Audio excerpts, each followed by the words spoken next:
Dậy mà đi, ai chiến thắng không hề chiến bại, ai nên khôn không khốn một lần. Dậy mà đi, dậy mà đi, dậy mà đi hỡi đồng bào ơi. Đừng biết thương dân chi không ai, dậy mà đi núi sông ngập trời. Dậy mà đi, dậy mà đi, dậy mà đi hỡi đồng bào ơi.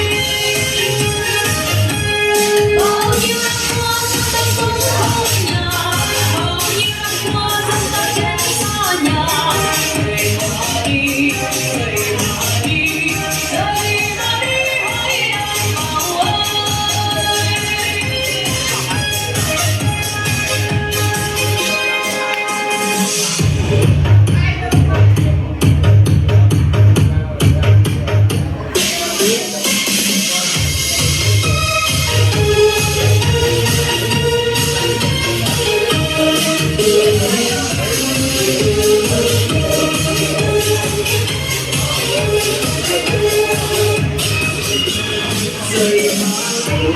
Dậy mà đi, ai chiến thắng không hề chiến bại, ai nên khôn không khốn một lần. Dậy mà đi, dậy mà đi, dậy mà đi hỡi đồng bào ơi. Đừng tiếc thương dân chi không ai, dậy mà đi núi sông ngập trời. Dậy mà đi, dậy mà đi, dậy mà đi hỡi đồng bào ơi. Bao nhiêu năm qua chúng ta sống không nhà, bao nhiêu năm qua chúng ta chết xa nhà. Dậy mà đi, dậy mà đi, dậy mà đi hỡi đồng bào ơi.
Việt Nam vững bền, nhân dân ta sống son ta quang vinh mừng lắm.